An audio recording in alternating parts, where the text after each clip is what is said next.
Good morning. Good morning. So I want to ask you a few questions.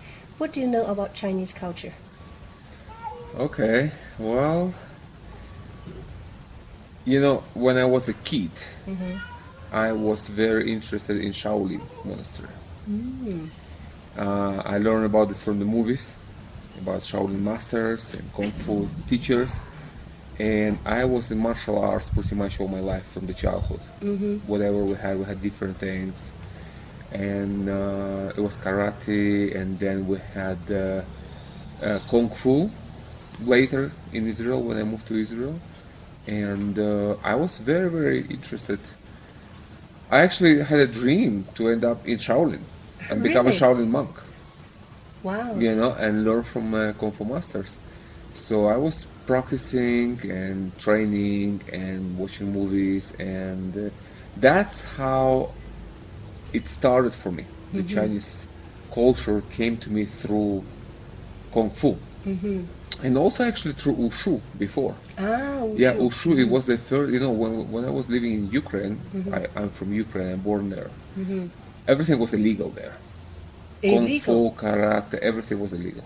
Wow. So there was like underground Wushu classes for adults. I was a kid. We were coming at night and looking through the windows. People were doing movements. I'm like, wow, Wushu, it's cool. That's how actually, that was the first thing I heard. Then later was Tai Chi and Kung Fu later. Okay. And then later when I grew up in Israel, I realized that, what I really liked about Kung Fu masters, it's not just their physical strength and ability to fight, that was important, but that was not the main thing for me. I realized that what I was looking at, it was some kind of, behind all this, I could see certain mind discipline, certain wisdom that I wanted to learn about.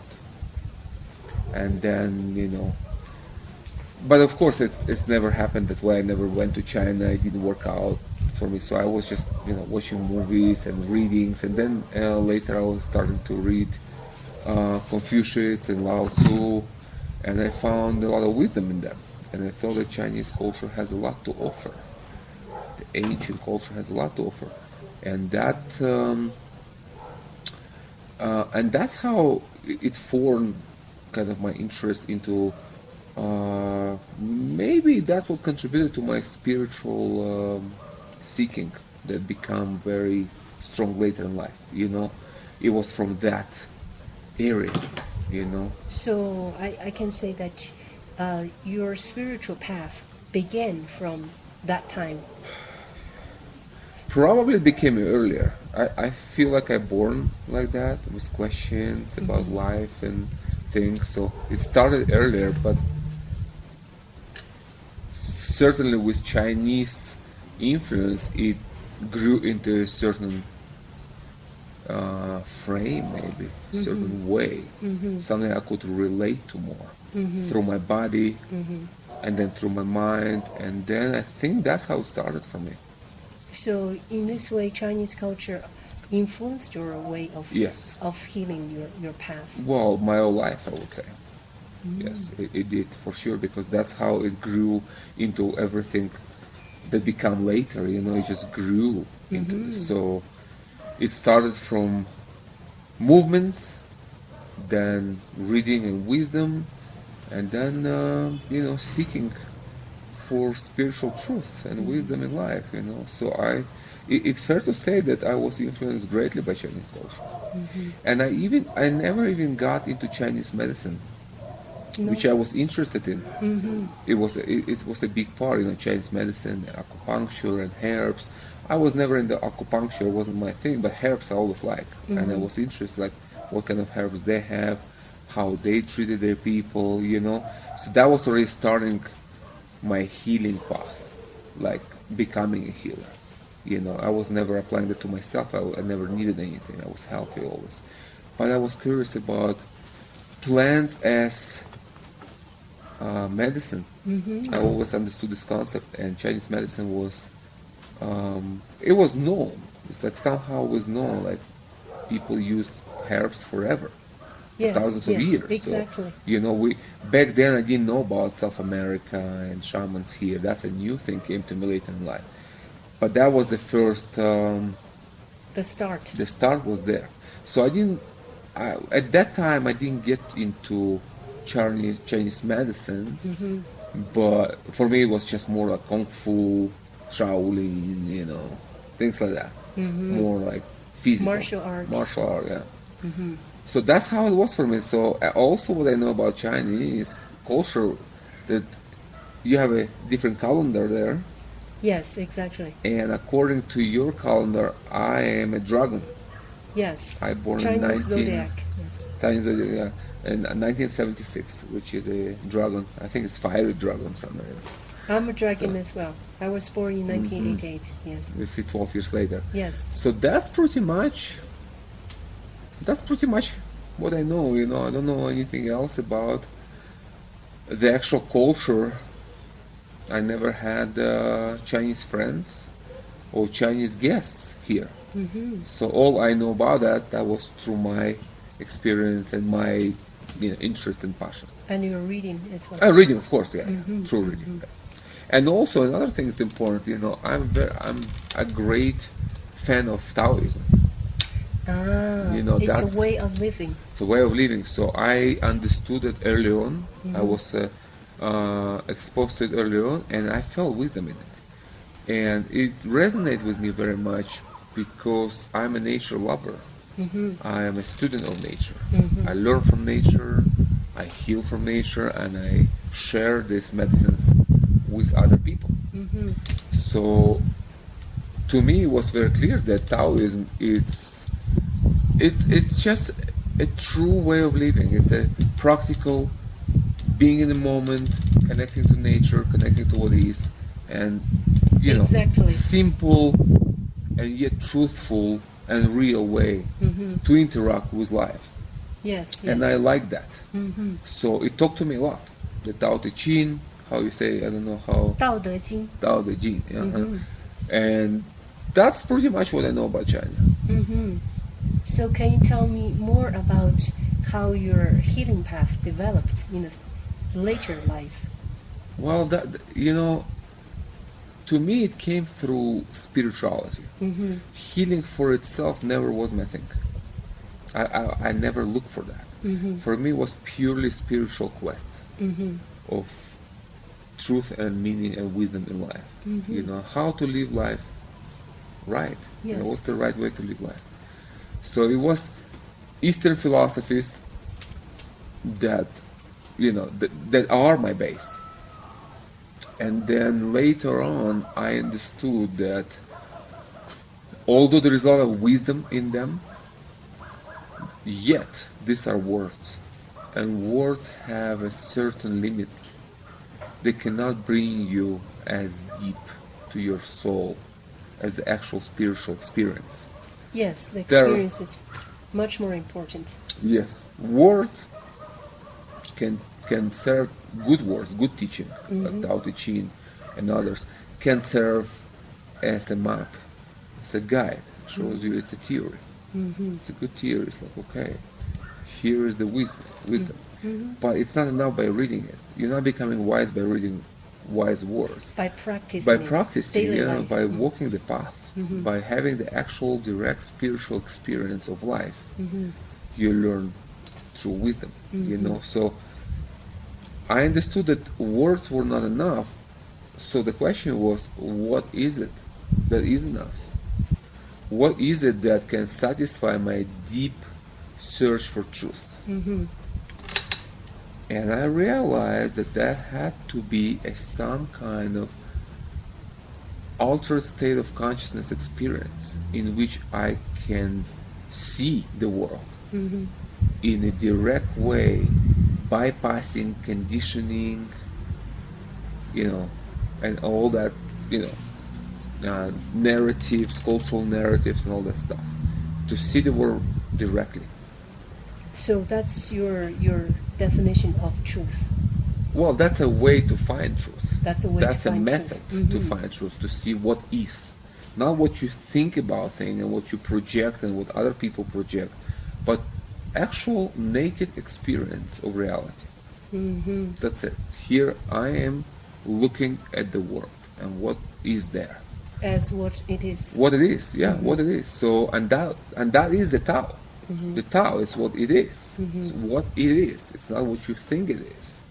It's what actually is in front of you, and you witness that and you participate in life, you know. So I was exposed to some mild psychedelic substances back then in Israel. That's what we had. And What did you try exactly? it was MDMA. Started from MDMA. Uh-huh. It was ecstasy pills, and I really loved that. It certainly opened up the whole new way of looking at things, and I felt the magic in it. There was a magic in it. There was another way of seeing life, and I felt like, wow, there's a great potential in it. If you use it right, there's a great potential to understand yourself, to understand the world. However, using it for a long time, a lot. It was my favorite drug. You were using it for a long time? Yeah, for years, you know. The problem with it was that it's still a chemical, and I could feel that it's not pure. It has a chemical lens. It allows you to see farther than the normal consciousness, but it comes with a price, and the price was high, and that results in depressions following every session. 3 days, 5 days, could be a week. You know. Afterwards. Afterwards, yeah. So a few hours of magic, you pay a week in depression. That wasn't a fair trade, you know. I didn't like the way to spend time in this depressing gray zone, you know. So I begin to think that, you know, although the experience is real, it does open something for you that allows you to deeper penetrate reality. Although, you know, it was a chemical, and I was like looking through the dirty window. You see, there is something there. There is a window. It's not a wall anymore. It is a window, but it's dirty. What does it mean exactly? Well, that's mean like your perception opens up and you see more than a normal consciousness. But it's not clear. It's like dirty window, you know. You see things, but it's kind of fragmented. You can't see complete. The view is not complete. It's a metaphorically speaking, you know. It's like you see farther, but it's not complete. Limited. It's limited. It's limited, and it's chemical, you know. So the chemical filter I didn't like. It allows you to see more. It's like on the iPhone, you take a picture, you have filters like, you click Ludwig or Huno, you know, and oh yeah, it's a better picture, more lighting. So you have filters. So MDMA is a filter. It's a chemical filter. It's a better than none, but it's far from actual plant medicine, which I yet to discover at that time. I just realized at that time that there must be plants that are better. But there are many plants, and why did you choose this one, San Pedro? The cactus. Okay, well that's we're getting to it. So I realized back then that there must be plants that are able to open up our consciousness so we can see the world with a higher perspective, you know, and without any negative side effects as you have from MDMA and other chemicals. So I was already looking in this direction and searching and trying different things, you know, but we didn't have much in Israel. There is no much psychedelics that, like, natural thing that could be used. It's just not there, you know. It's all chemical, and I tried different chemicals, and none of that was satisfying, you know, to my consciousness. I never looking just to get high and escape. I was engaging reality. For me, it was to engage reality. It's the other way. It's the opposite of what many people use it for, you know. So, and that's how it started. And at some point, I was introduced to the books of Carlos Castaneda, who was What's that about? well, he was an anthropologist in the 60s, 1960s, who was gathering information about plant medicines of Mexico, and it was his field work for the university, and that led him to Mexican Indians, Mexican shamans, and peyote, which is a cactus that grows in Mexico. In Mexico. Yeah, and he basically shares his encounter with the Indian culture and the peyote cactus, which completely transformed his life. And I was so touched by that.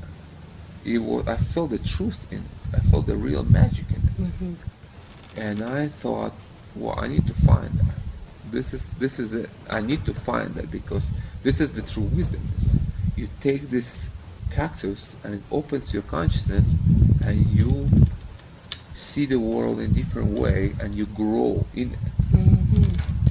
So I was 19 years old, and I was living in Israel. I didn't have any money. I didn't have any way how to get to Mexico. It was just impossible. You were only 19. 19. I was 19,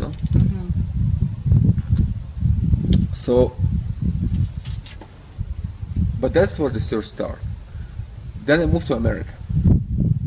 When was that? When I was 24. Ah. I moved to America. That was also for spiritual search. I didn't go to America to work or find the American dream. I didn't care about money. I didn't care about material stuff. I was purely spiritual seeker, and that was whole other story. It's in my books for people who want to read. It was a fourth way teaching I was following, which is also a philosophical system for awakening, that was introduced to Russia by Gurdjieff, who was a mystic who traveled in Tibet, India, Far East, and gathered knowledge. Also in your area, he was there, was gathering knowledge, and then put it all together into a certain system, so people can practice and allegedly awaken. But same thing happened, it just worked. So there was no awakening there. No experience. No experience. It's just words about experience, like second-hand experience. I wanted first-hand experience. I wanted first-hand spiritual awakening that I experienced, not someone else's description of that awakening, which is already a second-hand. And most of the teachings are like this. It's a second-hand experience. It's someone has the experience and tells you about this. That's his or her experience, but it's not yours. It's their truth, but not yours. You have to find your truth to know the truth. Otherwise, it's just second-hand, third-hand, fifth-hand. So it's like somebody saw a moon and said, "Oh," and then wrote it. Draw. "Oh, here is the moon," and show to other, and people are like, "Oh, that's the moon. I will tell others." So you go to their village and say, "Oh, look, this is the moon," and people never saw the moon.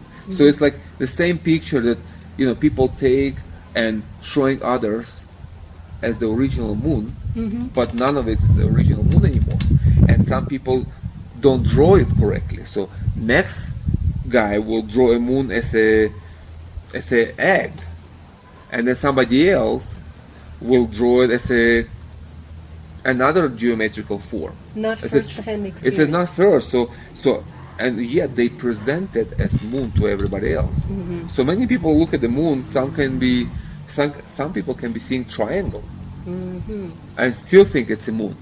Metaphorically speaking, it's about spiritual awakening and truth and knowledge. It's like when it goes hand to hand, then it changes forms. It loses its true objective reality. So I wanted the real moon.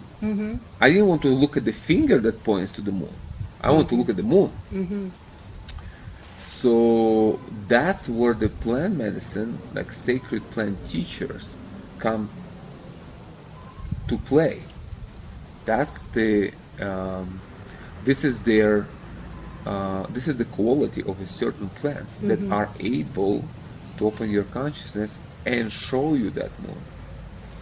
So the first was the peyote in Mexico, which I found, and that's all in the book, and that's totally transformed my life there. Also had a near-death experience there in one of the ceremonies, like real, not evil death, but the actual physical, you know. We can talk about that if you want to, but now we just, I'm answering your question how I got to Huachuma cactus. Yes. Also known as San Pedro. So I found shamans in Peru. It was a search online. You just searched online. I searched shamans in Peru, and I came across a website which I read through, and I felt like this was a solid information coming from direct experience, and that was real.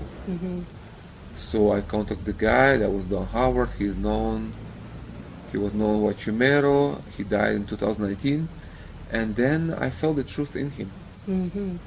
And then I came here for 5 weeks, first time, to Peru to work with him, with ayahuasca and Huachuma.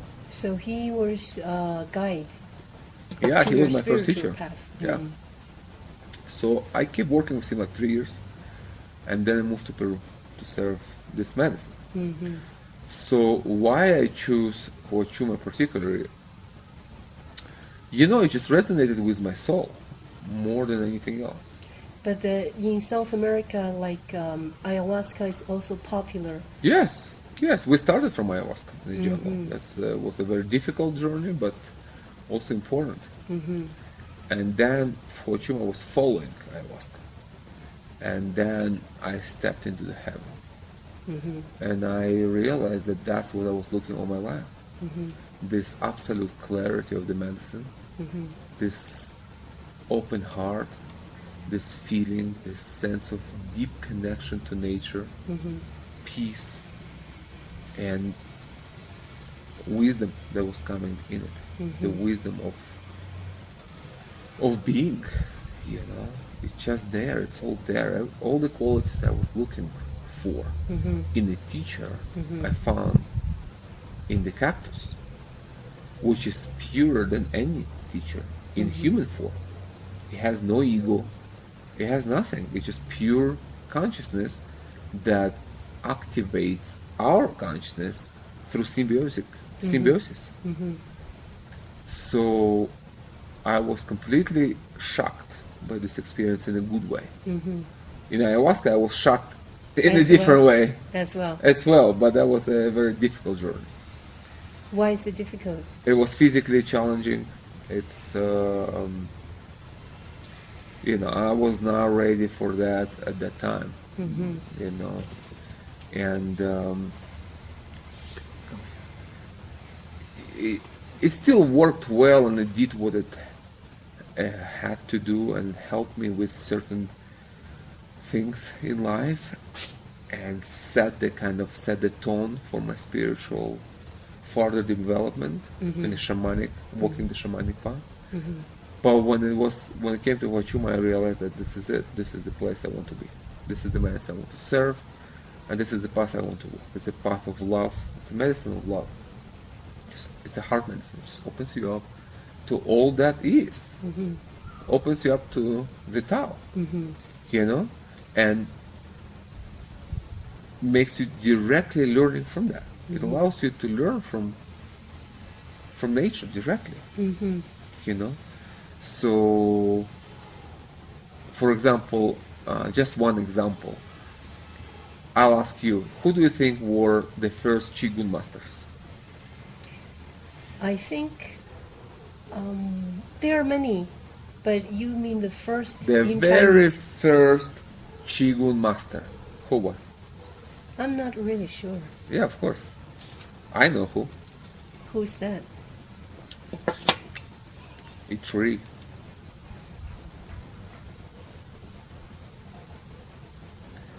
And that's what you learn in the medicine. When you look at the trees and how they move, Oh, That's you mean how the you trees. learn. Of course, trees were the teachers mean of the the nature. people. The nature, yeah. People were observing nature and learning the energy flow from nature. The trees and the wind. The wind, dancing of tree with the wind. This is the qigong. The flow of energy. Yes. I saw it in the medicine. I saw it in Huachuma. I was like, wow. I could see thousands of years ago, people were in the forest, observing nature in a meditative state, and learning movements. Same learning from animals. That's what Kung Fu is. Kung Fu is the same thing, learning movements from animals. You have the tigers, you have the monkeys, you know. Same Qigong, learning from trees. You know, nature is the teacher of ancient Chinese people. It was there. Same, it's here. But here it's in South America we don't have, it didn't go into physical, into martial arts. It just went to spiritual healing practices. Here it's purely healing practices. You learn from nature in a different way. You take the medicine and it teaches you how to heal. You know, not how to move exactly. So it's different way. I mean, it's the same principles, learning from nature, but it just expresses. It's a different expression. You know, it's expressed itself differently. In ancient China through movements, and that's how you got Tai Chi, Qigong, Kung Fu. Here, it's medicine. It's a healing modalities that came from that connection. What do you think is the biggest problem in the world right now? Well,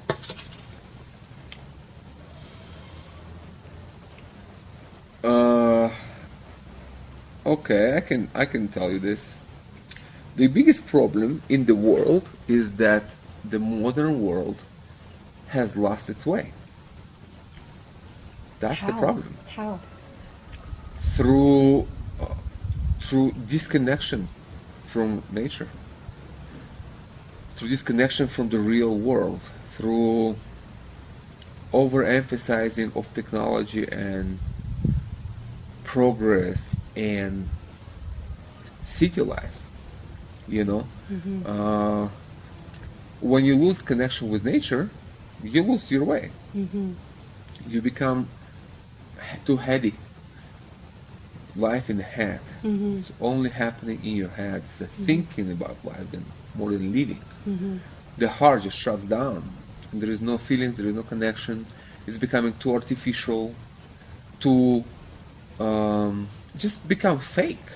Just people living in the fake reality of ego, rat race, competition. So you think people should come back more to nature to heal Absolutely, themselves? absolutely. Nature is the healer and the teacher. Nature is the Tao. That's where you find peace, balance, connection, well-being, and happiness that follows that. When you're well, you're happy. It's thousands of years of Thousands of years. wisdom. Exactly. How many depressed people were when Lao Tzu or Confucian were alive? Were they depressed people? I don't think so. Are there depressed people today who lives in the suburbs? I mean, farther from cities, in the mountains? No, also no. In the jungle, there are no depressed people in the jungle. There are no depressed people here. People here don't know what depression is. So most depressed people are It's from a the city. cities. It's a city. It's an artificial, high-paced environment which completely disconnected from nature, from the real pulse of life. And our soul suffers there. So what happens is like what I see is like your soul gets so,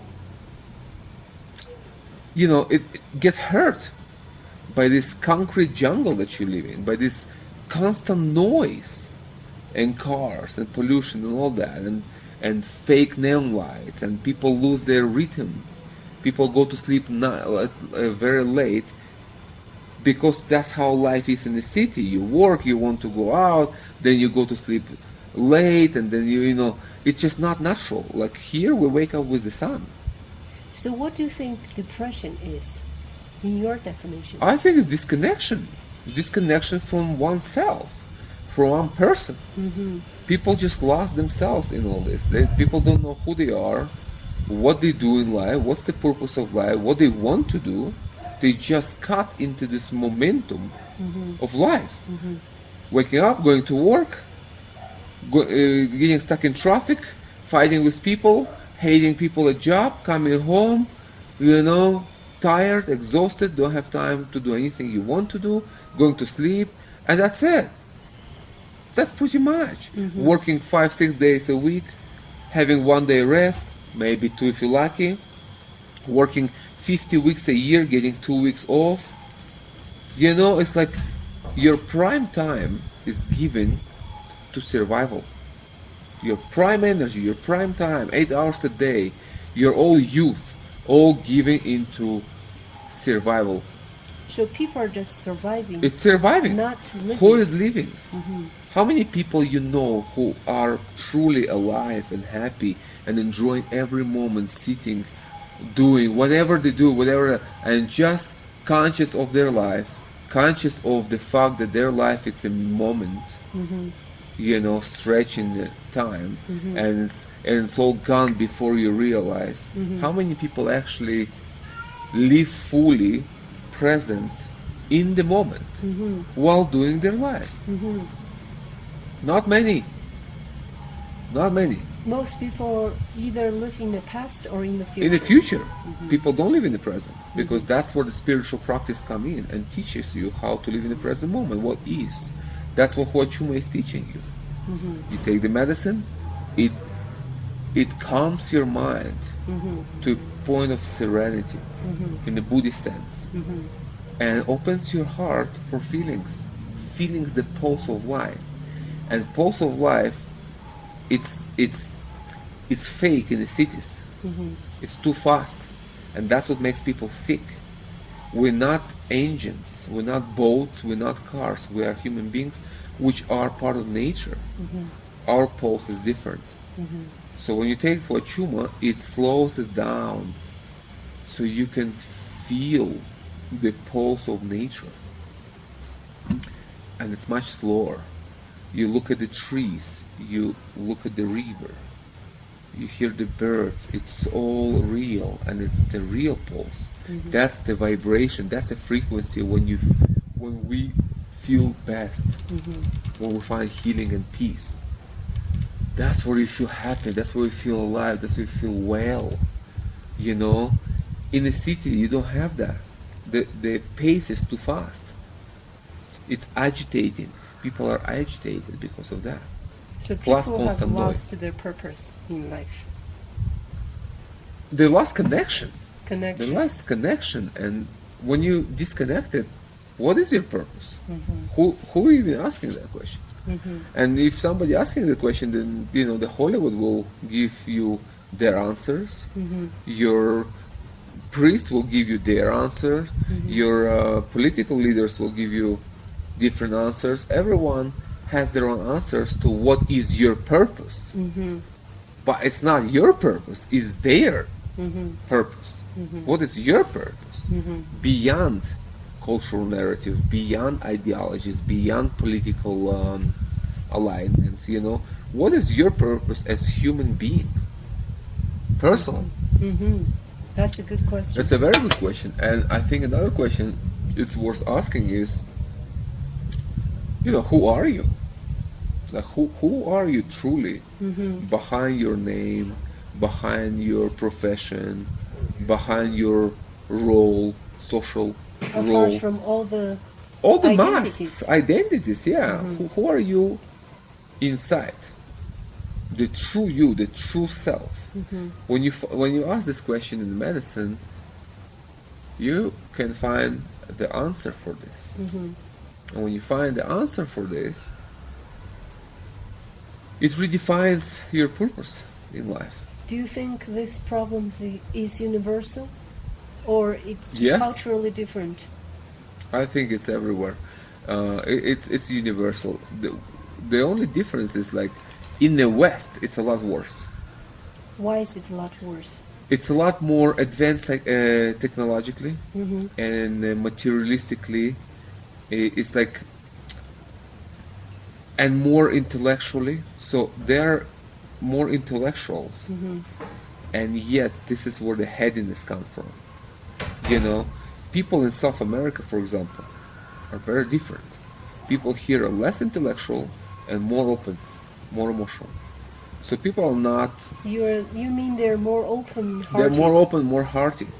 You know, you see people dancing here, and people, it's a family-oriented, and people go to one another houses, enjoy more life. Yes, like I live in America for 8 years, and I didn't see that.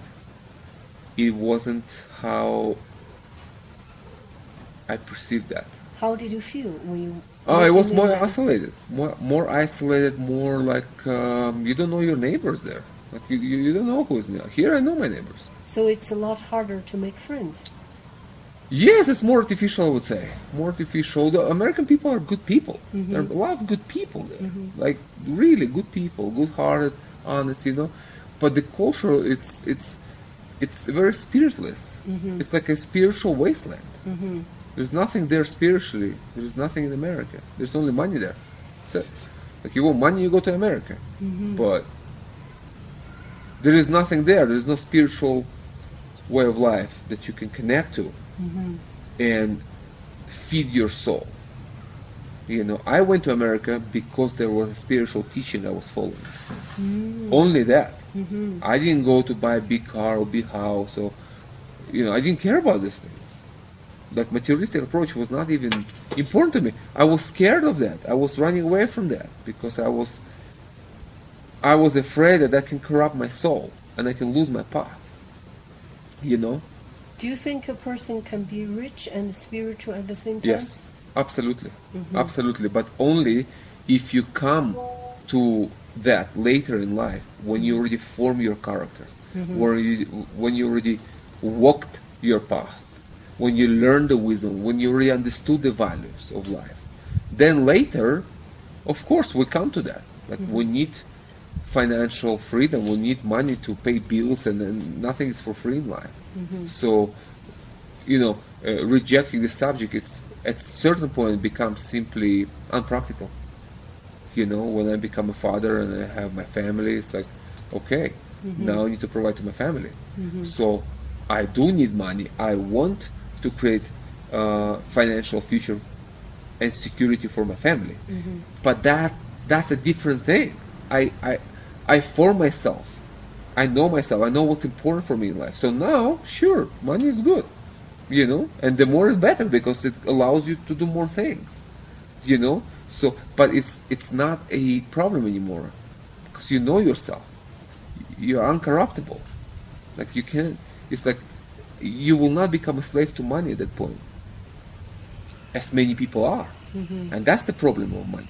It enslaves you, and you just lose your way in it, and it's all life becoming about money, and that's the last path for sure to me. Do you think the spiritual path can be achieved by other ways? For example, meditation, daily practice of other things other than using this plant medicine?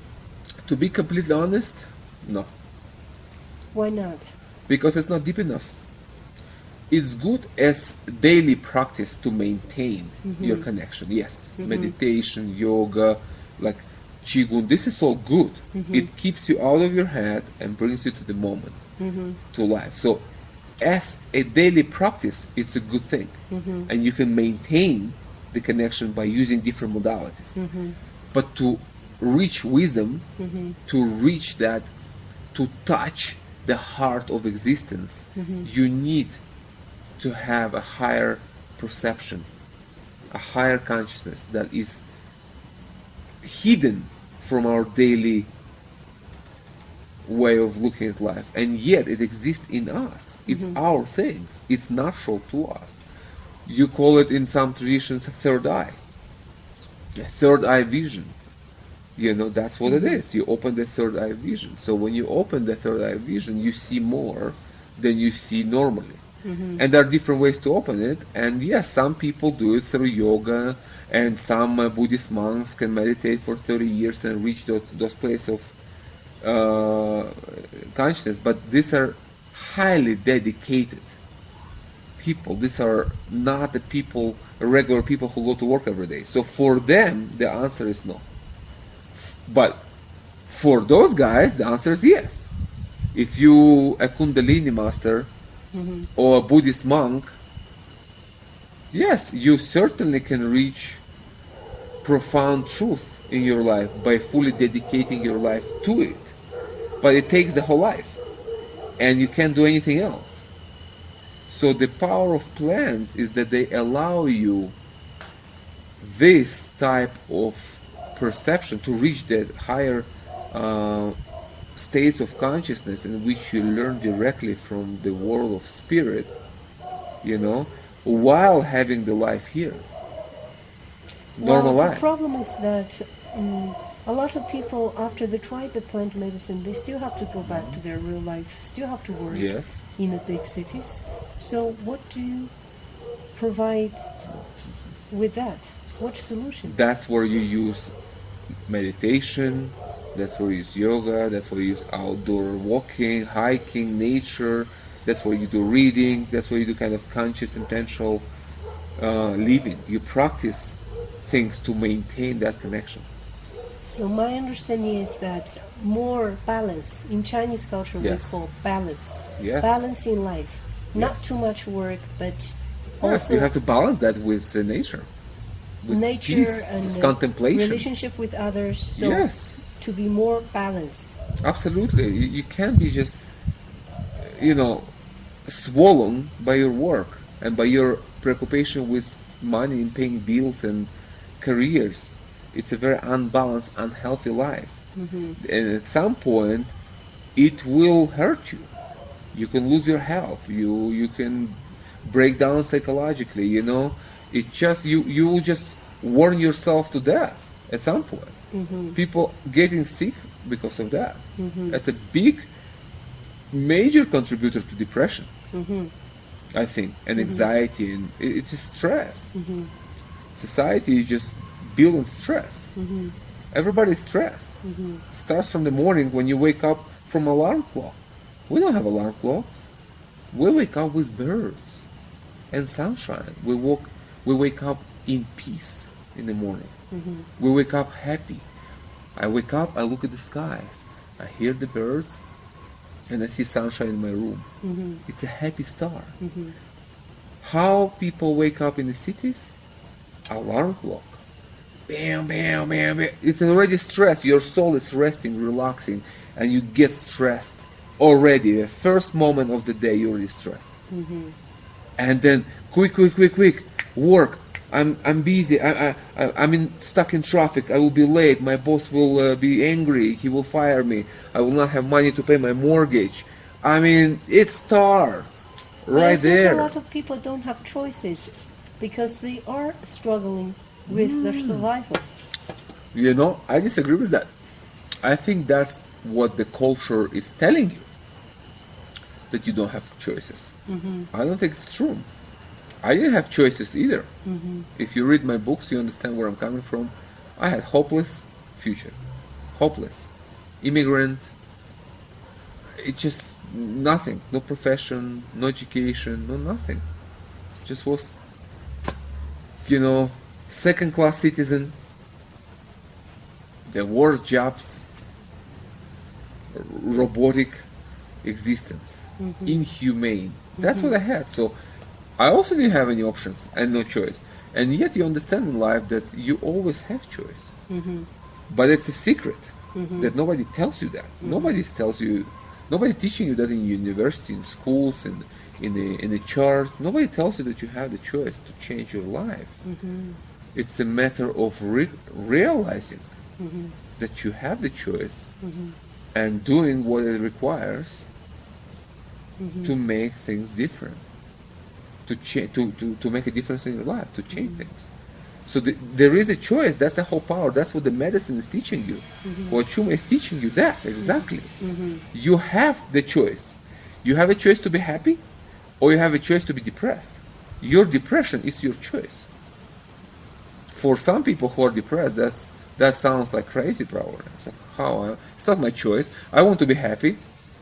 But that's there not a real... so many causes of depression. For example, some people experience domestic violence. Some people go to war. A lot of causes. Yes, of course. Not just living in the cities and work. Yes, external factor, of course, contribute to that. And if you send to war, what do you expect? Mm-hmm. There's no happy time there, mm-hmm. and there is no happy time after. Mm-hmm. You sign up for that, you bear the consequences. Domestic violence is hard because many women just, they just don't have enough support and they don't have enough financial freedom to leave their abusive partners and start over. Mm-hmm. So it's a societal problem. But even then, you just pack up and leave and whatever.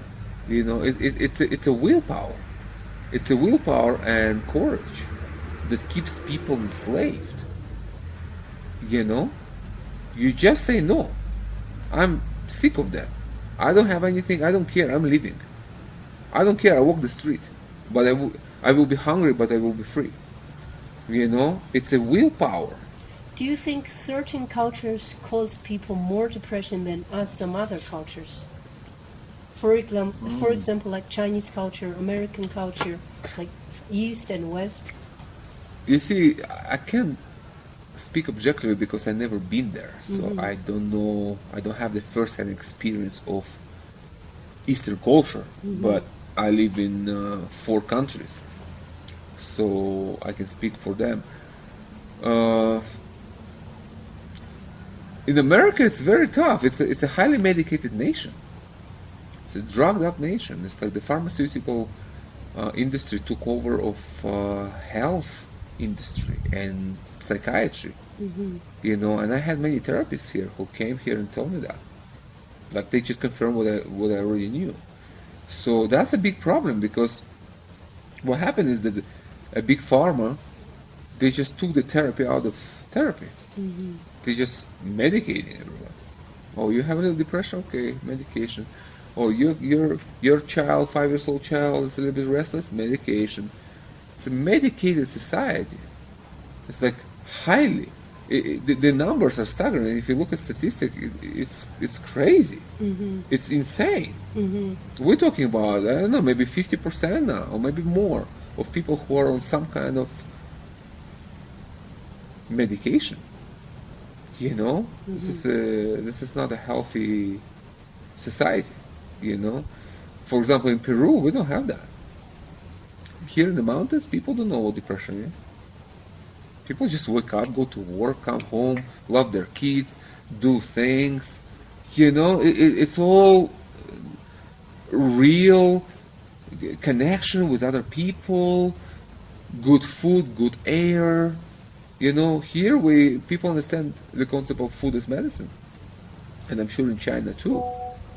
So nowadays more and more young people, teenagers, they have a lot of mental problems. Of course. What do you expect if you put 5 years old on Ritalin because he or she doesn't pay attention to a teacher while learning boring things, then of course it will result in mental problems. They're creating the market. They're creating the clients from kids. They're destroying children by drugging them and creating customers in the future. It's absolute evil. So here we don't see it. You mean in Peru? In Peru, yeah, in South America, it's not the case. It's like people don't do that. It's like there is a Prozac here. People don't take Prozac. People go to dance. To distress. People, they go to picnic with their families and friends. Mm-hmm. People, hike in the mountains. Mm-hmm. People work the fields. Mm-hmm. Have you ever seen depressed farmer? No. I never. I know many farmers here. It's a farmland. Mm-hmm. They're not depressed. They don't have time to be depressed. They work. They work the land. And when you work the land, you connect it. Mm-hmm. You sweat. You feel the sun. You go home, you feel great. You're full of dopamine. You work hard. You just sit there and it's like, whew, good day. Hard work, yes. But they're not depressed. They go to sleep, they wake up with the sun, there they go again. Farm, this is what, if you look at statistics, people who live outside cities, they're by far happier and healthier than people who live in the city. When you live in a farmland, you don't have your doctor or psychologist, psychiatrist. The land is, the food are, the animals, the elements. In the cities, that's what you get. I have a guy here, it was so funny, he came here, from Chicago somewhere. And in the conversation, he said, like, hey, who's your doctor? And I'm like, I don't have a doctor. He's like, you don't have a doctor? I'm like, no, I don't need a doctor. I'm not sick. He couldn't understand that. How come I don't have a doctor? And I say, okay, well, there is a hospital. If I get sick, I go to hospital and see, there is doctors there that work in the hospital. I don't have a doctor. Like they have a family doctor, somebody who check your pulse every week. So in the United States, it's common for people to have That's personal what doctor. people who can afford it. I mean, of course, the people who are poor, they don't. But people, middle class, upper class, they have their doctors. Man. Just daily. I'm not sure if it's daily, but it's like probably a weekly consultation. Like, hey, check up. It's like it's a sick concept. It's like you're on the verge of breaking down. You're like on the verge. You're living on the verge of collapsing. You're living in a fear that you might need a doctor any minute. It's a fear mindset. We don't have it here. We don't have doctors. We don't have psychologists. We don't have therapists. I mean, there are some anywhere, and you can find them if you need, but it's not a part of your daily existence to have a doctor. Do you think some people would be so reliant, so dependent on this plant medicine? Oh, plant medicine? No, I thought you were talking about the doctors and the medical system. No, on the plant medicine, no. Because it doesn't cause any addictions. It doesn't have any dependency. That's the power of it. You take the medicine, you go through experience, and then you get out of it the next morning, you feel great. How do you feel today after yesterday's ceremony? Very good. Very good. But some people, for example, they can participate a lot of ceremonies, but when they go back to the same environment, and after a while they have to come back again and again and again, and eventually they become very dependent on this psychedelic to heal themselves, kind of like very frequent. Do you think it's a way to escape from facing the real life, the toughness? It can be that.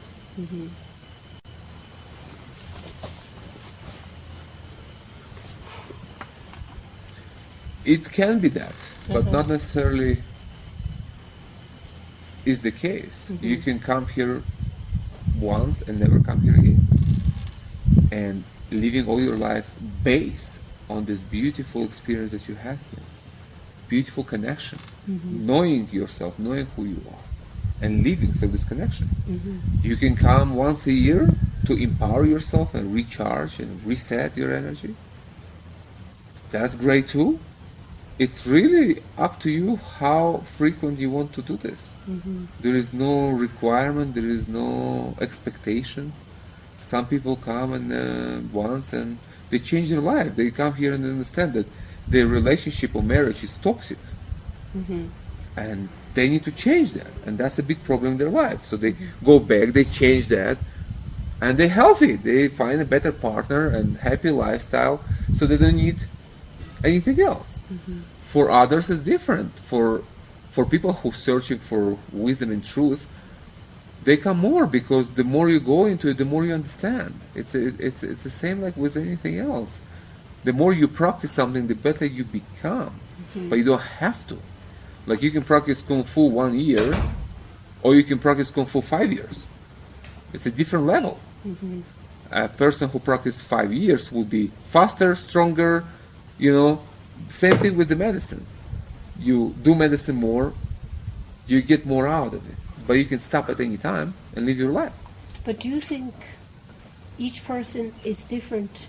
They have different reactions to different plants. Do you think this is suitable for everybody? Huachuma, yes. Ayahuasca, no. For ayahuasca, you need to be wired.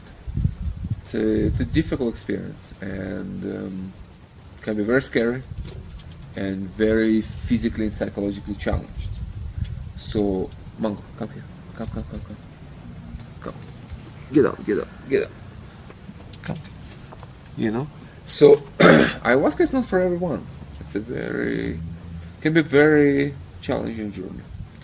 Huachuma, it's more for everyone. It's just a love medicine. What do you think about the mushrooms? I'm not an expert on that, but I see a lot of people who come here, they have a lot of mushrooms experience in their life, like serious. We're talking like 12 grams of dry and higher, which is inhumane experience at that point, And what they say, I can only tell you what they say, they see the Huachuma is much more humane and earthy and warm medicine. And gentle. And gentle, and it's extremely powerful medicine. But it's more familiar and closer to us. And something that they can trust fully and easier, From what I understand from them is that mushrooms more cosmic knowledge. It's just knowledge, pure knowledge, and no heart. Huachuma is heart and knowledge, but it's a different kind of knowledge. It's a different way. So I think mushroom is a good ally plant that you can learn and work with for sure. But especially after knowing your heart, which you find it here. And when you know your heart, it's hard to trick you into anything. Like you know who you are, you know what you believe in, it's like any kind of extraterrestrial knowledge is like if it's useless, it's useless. You just reject that. It's not becoming part of your daily experience or part of your thinking process. You know what to reject. You learn how to reject things too, how to accept and how to reject. Not everything that comes is good. Not everything. It's not like every person who you meet on the street is your friend. Same thing with the medicine. Same thing with ideas and knowledge. It's not everything that comes. It's what is and it's what you need. So it depends what plants you use and what is coming through. And you have to filter things through. So what people telling me who works with mushroom is like,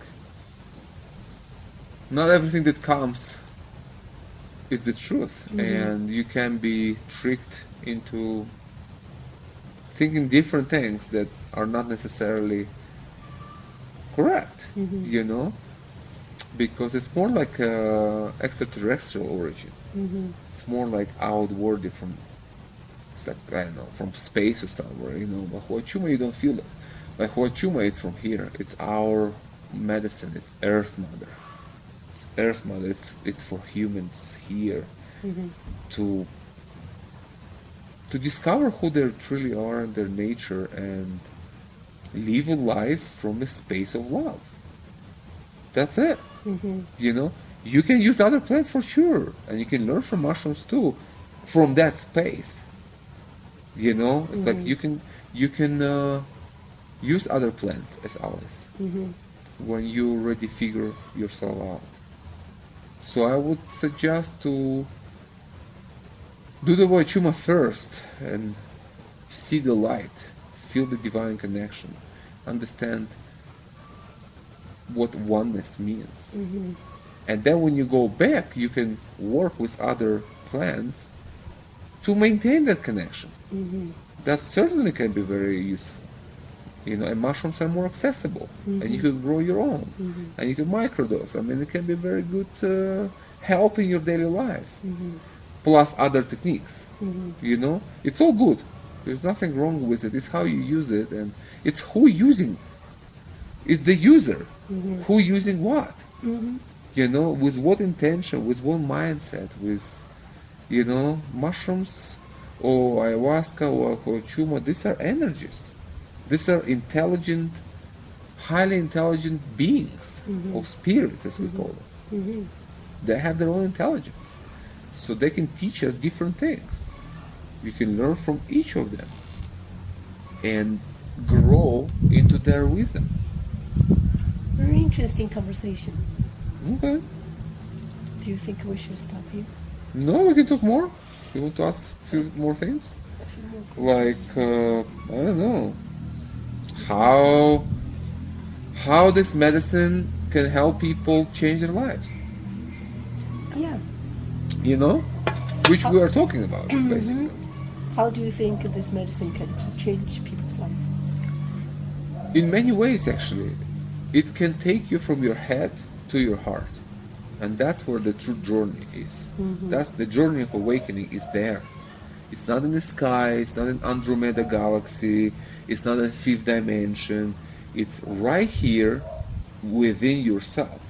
When you're going through your head, from the world of concepts and words, into your heart, into the field of feeling and experience.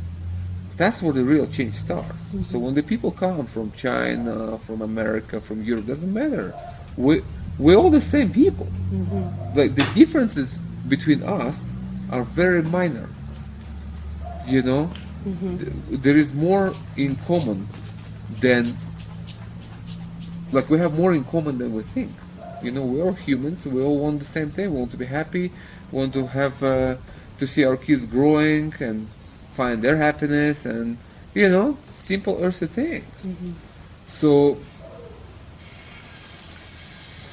the medicine shows you the right way of living, the right way of being truthful, of being authentic.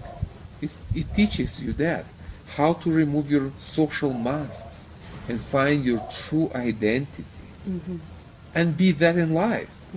And that's alone changing everything in your life. It's changing your friendships, changing your work, colleagues, relationships. It's like, if you cannot pretend anymore, you cannot do certain things in life anymore. You understand that this is poison that you're drinking every day. Why do you want that? I don't want to drink poison. I want to drink medicine. I change my friends. I change my job. I change my environment. I sell my apartment in New York and I move to, Alabama or whatever. You know what I mean? Just for example. It's like, you understand that there's a certain way you can change in life that will increase your happiness, will reduce stress, and will provide better health and happiness. So it shows you that exactly. Your relationship is toxic. Your job is toxic. Your way of thinking is toxic. Your dependence on the media is toxic. Believing in propaganda, it's toxic. So it just shows you like what are the factors that that form your thinking and therefore your behavior and life style. So you can change things. You can change your job, you can change your partner, you can change your living residency, you can change your country. You understand, some people understand, somebody who born in Sweden understand that he needs sun, and he's depressed because of lack of vitamin D in his life, and sunlight. That's a problem in the Northern Europe, in the North Hemisphere mostly. It's not enough sun, not enough heat. That's a major cause for depression. Major. Yeah, that's one of the problems. Of course, it's like, well, Huachuma helps with that too. It's a sunlight. It gives you so much sun energy that you just go through this, winter time, no problem, and stay healthy after too. But that's a different conversation. It's more, I'm talking more about the choices that one can make in life to make a difference. You can just move to another country and start over. It takes courage, yeah. It takes self-belief. It takes many qualities of your character that provides you with this. You know, you need to have that. You need to have inner strength. It's not enough just to realize that Sweden or Norway are not good for you to be because there is not enough sun. There is more to it. But the path, it's open. It's up to you. You decide what you want to do, and you do. It's up to you. That's where the power is. That's what true power is. It's the power of conviction. When you're convinced of something, you have the power to do things. When you see things, you know. The clarity that Huachuma gives you that power to act too. You understand that this has to change, and you have the power to change it. You have the power to say no and go against others people's expectations of you. You know, go against many forces that are against you, that keeps you where you are, keeps you stuck and enslaved. Whether it's relationship or career or place you live in, you know, it's like, oh, but what, you know, how people will respond to that, how people will think. It's like none of that matters. It simply doesn't matter. What matters is how you feel about your decisions.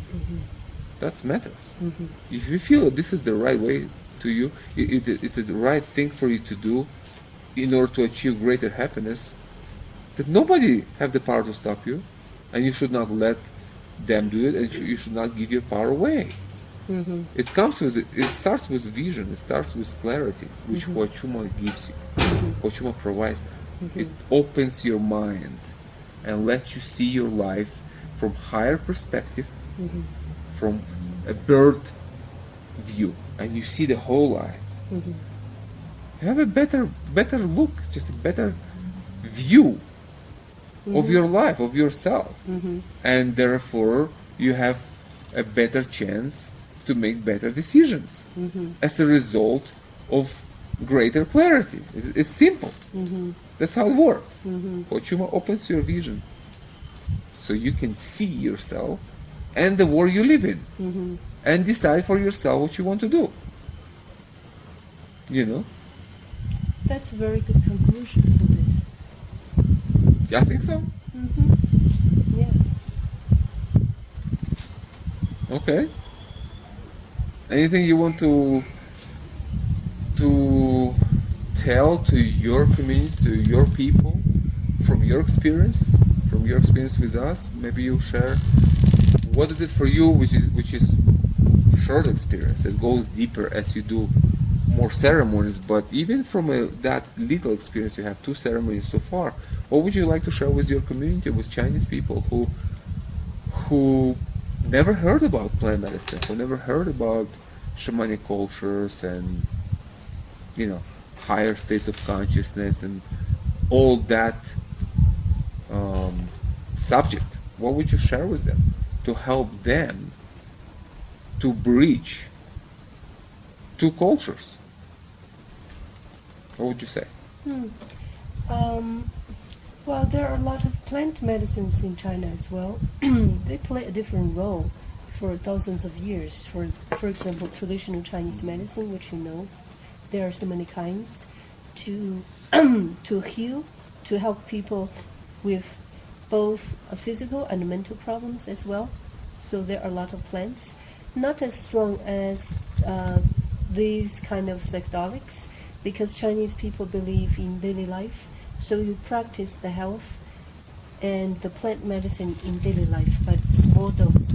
For example, in our food, the spices we put, a lot of them are medicines, are plants, but they also add flavor, make the food taste super good. Food is medicine. Food is medicine, so we put a lot of herbs, a lot of plants in our food, in the soup, in the dishes, with the vegetables. We fry them together, we cook them together, so it's like daily. So it helps like physically Maintain. and mentally, and not as strong as this to well, this is a very good experience that I had here because it's intense, it's strong, and it gives you an instant connect to the nature, to yourself, and you have a lot of emotions going on as well to reflect your past, to think about the meaning of life. So it's pretty helpful, and also it's peaceful here. And I think Chinese people need this kind of healing as well, because it's like China is also a society of metropolitans, big cities, and busy life, a lot of competition. So a lot of people are depressed and anxious as well, especially younger generations. They are so much in social media. So yes, as what you said, a lost connection with themselves, with who they are, with the purpose of life. So people are too busy and they don't have enough time, or they don't stop to think the meaning of life. Yeah. Also, people practice yoga and meditation, a lot of other things, and many people read as well. So they do exercise to try to help them to maintain a certain level of balance in life. But I can tell you that a lot of people are imbalanced. They are not balanced in life. So they work too much and not enough enjoyment, not enough living, and Not enough fun. relaxation in life. Yeah. So a lot of people, their purpose, their goal is to make more money, which is not healthy at all. I think mentally, not just physically, mentally not healthy at all. There are so many ways to help people physically to relax, like acupuncture and massages every day, like foot massage, body massage, Yeah, it's very and good. with plants, with herbs. But mentally, they still need something that's deeper. They need to be unplugged. They still need something that's deeper that can help them realize and think about the life. That's who does that the best.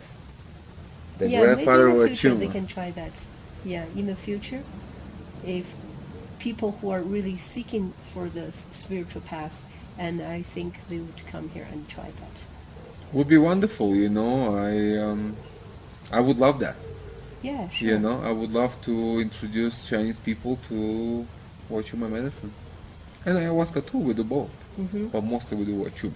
It's a communication between the West and the East. I think it's wonderful. It's Chinese culture is great, and we can just take it to another level, connecting With the world, yes. with the world, and going beyond all this silly politics and all this alienation and isolation that has nothing to do with reality, has nothing to do with the normal people. Not living in the boxes, just Living outside of the box, broaden outside the of vision. propaganda, outside of politics, connecting humans. That's what I think shamanism is the best connector. It brings people together. It doesn't matter who you are, what your skin color, doesn't matter. None of that matters. It just brings you to the state of love and acceptance and connection and joy, in which we all see each other as human beings. I grew up in the mountains as well, so when I was a child, I had a deep connection with nature, so that's very important. Yes. I still remember that experience. Yes. It's wonderful. You're still leaning on that. You're still relying on that experience in life. It's still there for you. Well, I still remain that kind of curiosity of nature, of things, of plants, animals. So Yes. it's a wonderful experience with life, and brings you peace in your mind. Absolutely. So and that's what the health important. is. Peace is health.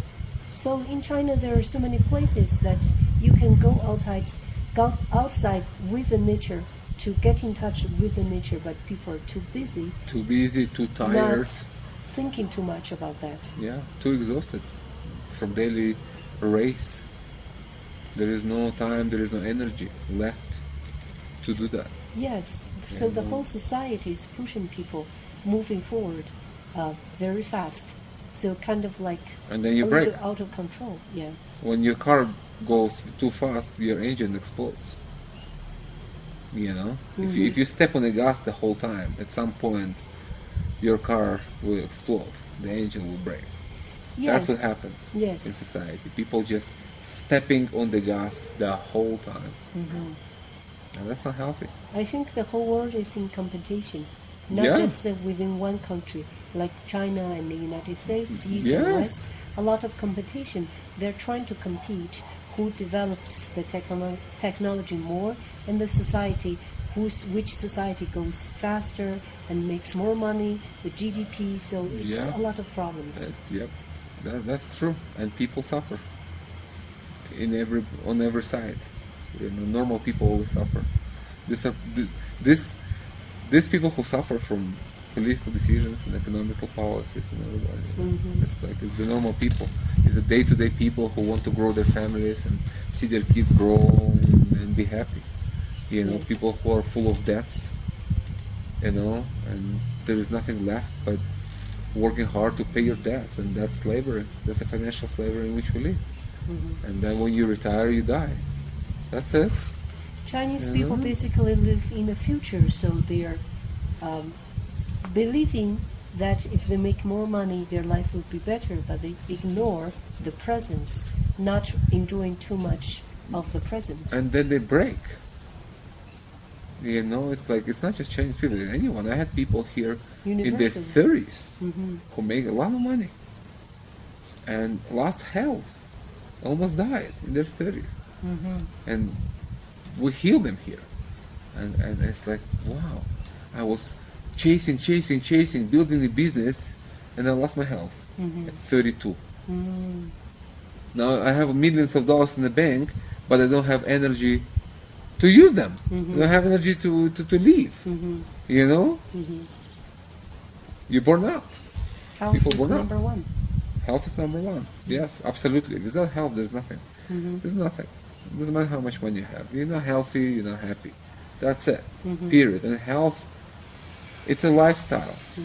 It's what you eat, it's what you drink, it's how you exercise, it's what practices you do, it's how much time you spend in nature, it's your family, it's love for your family, you know, it's many things. All that keeps you in balance. And you do other things within that. You work, you do things. I have projects all the time.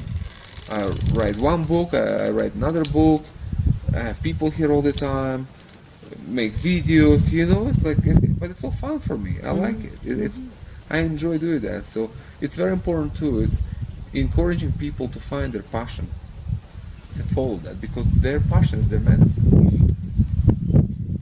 And some people don't know what they even like in life. I know that for a fact. I ask people here, and they don't even know what they like. Some. And that's where you should pay attention. That's where that's what you should think about. It's like, what is it that you like? What's your passion? What is it that you really like to do in life, apart from working to pay your bills? What is it that you really enjoy doing? And that's where it is. That's where the freedom is. That's where the health is. You know, making a living by doing what you love. That's happiness. You know, while being supported by people who you love and who loves you. That's the definition of happiness for me, and that's what I live by. Wonderful. Okay. Thank you. You're welcome. Thank you for the conversation. Thanks for coming.